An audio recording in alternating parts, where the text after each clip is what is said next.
Liu, você sabia que vários jogadores japoneses de beisebol se destacaram bastante na Major League Baseball nos Estados Unidos? Sério? Achei que só os americanos jogassem lá. O que os japoneses fazem de diferente? Usam katana para bater na bola? Hahaha. Não, nada disso.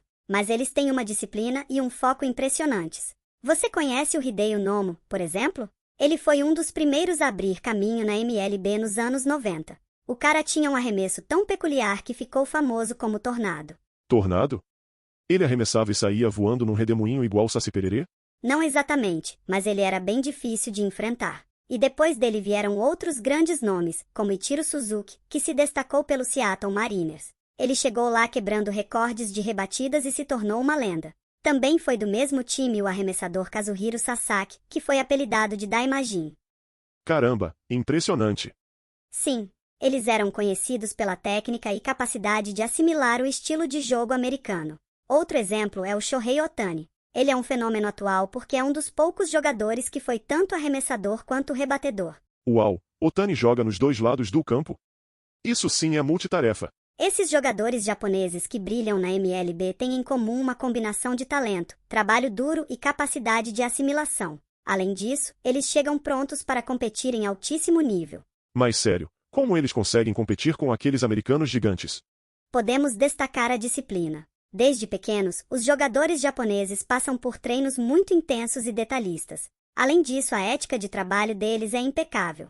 Ichiro, por exemplo, treinava por horas até acertar cada detalhe. Essa mentalidade é fundamental para ter sucesso em um esporte tão competitivo quanto o beisebol nos Estados Unidos. Mas e quanto à adaptação? Devem ter uma dificuldade com a língua e com um jogo diferente, né?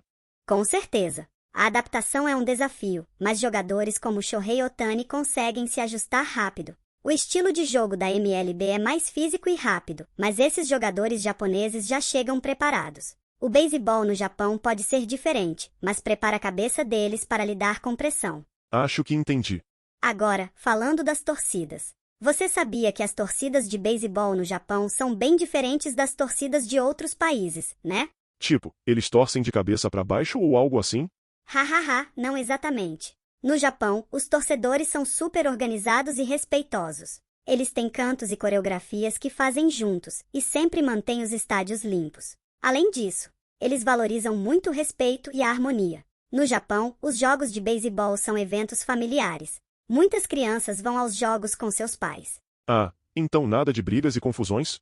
Exatamente. Muito diferente, por exemplo, dos hooligans na Europa, que têm rivalidades intensas e brigam até fora dos estádios. E por que são tão diferentes das torcidas japonesas?